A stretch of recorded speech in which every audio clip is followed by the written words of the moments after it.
Hey, what's up guys? This is Anthony from Anthony's Customs, and for this review, we are looking at the SH Figuarts Dragon Ball Super JIREN, the final battle version. And the thing that I find most interesting about this figure is that it came out almost the same time as the new Piccolo, Piccolo 2.0. And almost everything that Piccolo did wrong, this figure does right. So it's interesting because a lot of people tried to justify all of the things that are wrong with Piccolo, yet they are done correctly here, and it is verifiable. I mean, you can see how it works and it's done properly, and I'll go through that in the review.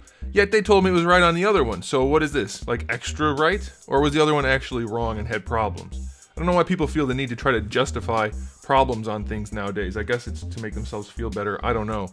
But I think if we start acknowledging the problems in things, we might get more good things like this one as opposed to bad things like Piccolo. But hey, that's neither here nor there. So there's a lot to talk about for this figure because they did a lot of things really, really awesome on this thing. And it's probably pretty obvious just as it spins around. But I'm going to show them all to you anyway because it gets to prove some points and it's what the review is for. So let's go ahead and get it off the stand and take a closer look.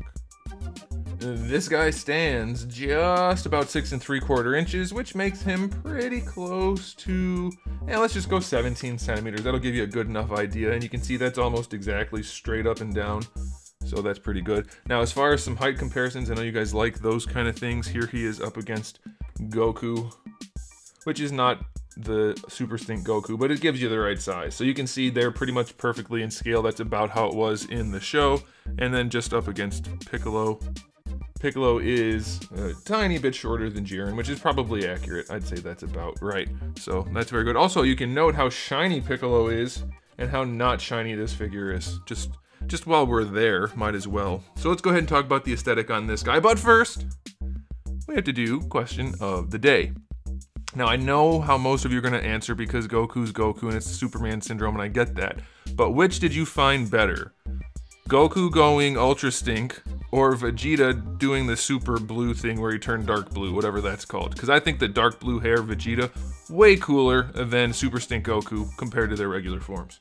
That's my thing. You guys can let me know how you feel about that. Dark blue Vegeta or Super Stink Goku, let me know. What is Vegeta's called? I can't think of, there isn't a name, is it? Super Duper Saiyan God, Super Duper Saiyan Vegeta, I think is what it is. Alright, so on to the aesthetic. First thing I'll note about this guy is he is matte to flat finish everywhere. Everywhere, except for the knees and the elbows where they use the hard plastic, which they have to do, I get that. But even then, it's only noticeable because of how nice and matte and flat the other pieces are. This actually looks like a high-end collectible. Piccolo was glossy like a Dragon Stars figure as opposed to an SH Figuarts. This is exactly how it's done.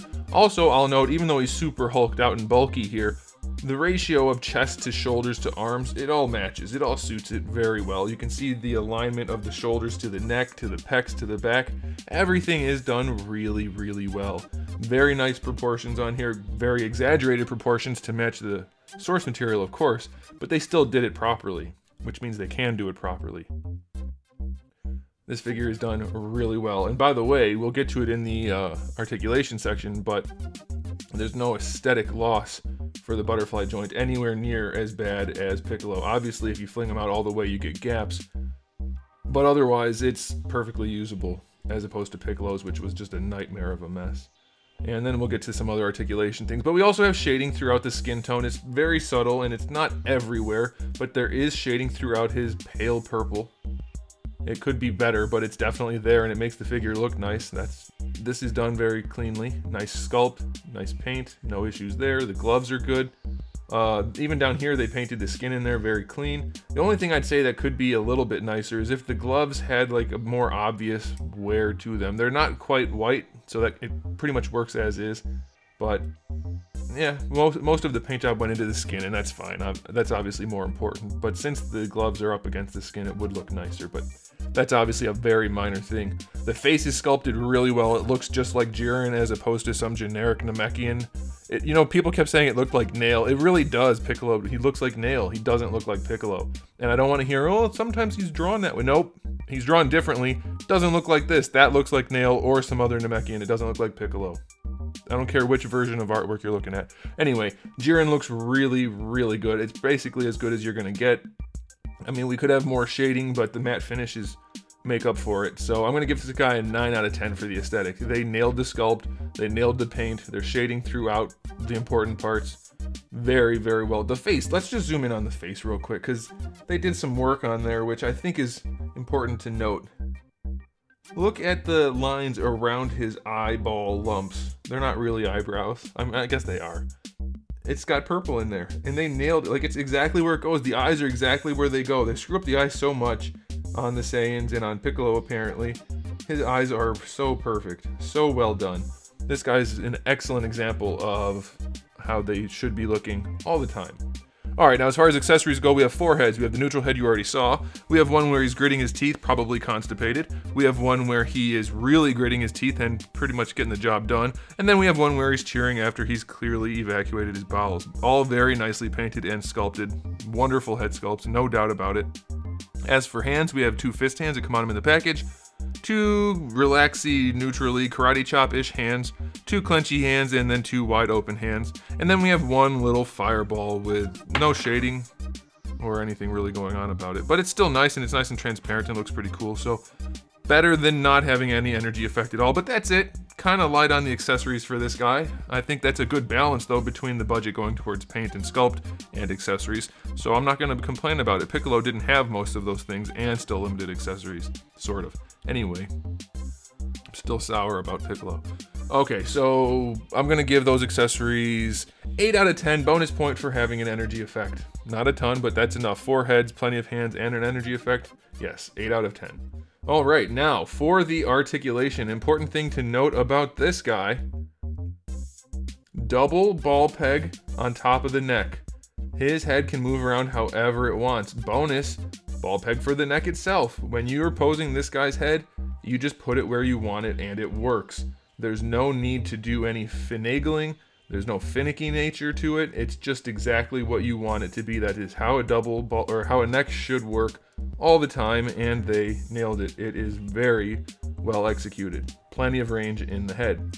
For the shoulders, we have a butterfly joint, which is not absolutely worthless. It is still ugly once you bring it out all the way. I wouldn't do that unless you really needed to, but that's the nature of butterfly joints. They get ugly when they're functional. But this one, as far as ugly goes, is one of the better ones we've seen. I wouldn't use it all the way again. You get a big gap there, but if you don't bring it all the way out, it pretty much hides the gap, and it is still functional. And they did nice sculpt work throughout. That's pretty good. It's technically on a ball peg in there, so you get a little bit of extra wiggle. I don't know how useful that's going to be, but it does move up and down to some extent. For the shoulder, we have a ball peg which connects the shoulder to the butterfly. There's not a ton of range, and it's very stiff, and it tends to move the butterfly instead, but there is a ball peg which this moves around on. That's where you get your rotation, which is perfectly fine. You have your standard shoulder hinge, which gives it better than horizontal range, and part of that is due to the butterfly on its little leaning ball peg. So perfect range for the shoulder there. Bicep swivel works no problem. Double jointed elbow, one of the better ones they've done, and it's still better than 90 degrees, so I will take that. There's no problem there at all. Very stiff joints up here, but nothing that feels like it's going to be an issue. For the wrists, we have a double ball peg, which we haven't seen in a while for these guys, and I'm not a big fan, especially since it's so tiny. I don't think it's going to break, but you don't really get that much out of it, and it's kind of ugly. See how you get that big gap right there? With a ball hinge for the wrist, you don't get any of that. So I would definitely prefer a ball hinge. Luckily, you don't really need to move the wrists that much. That tends to not be an issue for figures that don't have accessories to hold. So I'm not too worried about it, but ball hinge would definitely be better in the wrist. For the torso, we have what I'll show you. There's a ball socket in there with a hinge. Now the hinge goes forward and back, and that's fine. It's pretty stiff, which is definitely a good thing. However, the ball, this is just a single ball peg, by the way, the ball part is fairly loose. So I've found that the hinge doesn't actually get to move ever because he just moves around on top, and I can't, like, he's already leaning to his capacity on that ball peg, so using that hinge doesn't have anywhere to go. I don't have any issue with that. I'm not able to do that, but I don't have an issue with that because look how far back he's leaning on just that ball peg, and also there's no giant gap. Watch what happens when I lean Piccolo back just a little bit. There's already a big ass gap in his chest and he hasn't even moved. Garbage engineering on Piccolo. Wonderful engineering on JIREN. He leans forward on that ball peg as well, and look at that, still no gap. And you could get more range out of it if you want to have some gap and use that hinge in there. but excellent range, no gapping. Piccolo has almost no range and a lot of gapping. Tell me again how well Piccolo was executed. Then that I just don't like anything. I like things that are done well. Alright, so plenty of range side to side, of course, rotation. Now it is a little bit loose, like I said, my ball socket is a little bit loose. Let me know if you guys have that same issue. It's not floppy loose, but it is a little bit loose. Now for this part of the waist, I can't get it to rotate at all. I don't know if it's supposed to. It does lean. It could be a hinge. It feels like a tight ball though. Feels like a really overly tight ball socket. So you guys can let me know how yours turned out there. I can't get much done at the lower waist though. Now for the hips, I haven't tried these yet, so we're gonna find out together. Going out to the side, they're almost the same design as Piccolo's, just about. Pretty much they are. And almost full on splits, so that's pretty good. That's more than enough. That's fine by me. Going forward, and we can't go back because he has cake. Definitely has some cake back here, so that's a bummer. No back at all. Forward is plenty. That's the way it goes. I'll take it. Ooh. Ooh. I don't know if you're gonna be able to see it, but he got all scuffed up. You might not be able to focus on that, but it's definitely scuffed up there now. I wonder if I can wipe that away. It looks like I'll be able to wipe most of it away. Be careful. That's not good. If that's gonna be a problem, that's gonna get ugly fast. Thigh swivel, works fine. No problems there. Double jointed knee. Again, the knee's kind of glossy. We get enough range. It's not a ton. I've definitely seen better, but it's better than 90 for sure. It's fine. I don't have any issue with that. And then for the ankle, we actually have a ball hinge, which is normally a good thing. Let's see how it functions. It goes back. It doesn't really go forward at all, so that kind of sucks. And then you do get a decent ankle rocker out of it, so that's okay. Definitely limited going forward. Toe hinge is still slightly usable, maybe. It's very soft. And they still make ugly toe hinges. But as far as I'm concerned, just get rid of them. They're almost useless. Almost always useless all the time for sure. Okay, so articulation on this guy. Not everything is perfect, but most of it is pretty darn good. And I don't think you're going to really have too much trouble putting him in any poses other than standing on his tippy toes or maybe bringing his legs backward because of his cake. Otherwise, you should have zero trouble posing this guy, and he's going to look good in pretty much every pose, which is the opposite of Piccolo. Piccolo was you had to put the cape on him and hide as much of him as possible because none of it really worked that well. This guy is almost diametrically opposed to Piccolo. Excellent release here. So articulation on this guy gets an 8 out of 10. Definitely a few issues, like I said. The wrists could be better, toes still suck, ankles could be better, and something's weird in here for me, but maybe that's not for everybody. But all right, time for the final verdict on JIREN. One of the stronger releases for sure for the entire line, definitely this year, although this year has had a couple of really good ones. And this one is definitely up there. And I'm not even a JIREN fan, like he's fine, whatever, I don't care. He doesn't have that much of a story really, other than mysterious strong guy Goku has to fight because we don't have much of a plot this season. Which is fine, I mean it's Dragon Ball, but it's not like I'm biased towards JIREN. If anything, I'd be docking him points, but nope, it's a really, really good figure. Definitely one to pick up for sure, 100% if you're into this sort of thing. So final verdict on this guy, he's gonna get an 8 out of 10. Nope, you know what? I'm gonna give him a 9. It seems like a 9 is more worthy of this release. Or this release is more worthy of a 9. You can tell I haven't been sleeping.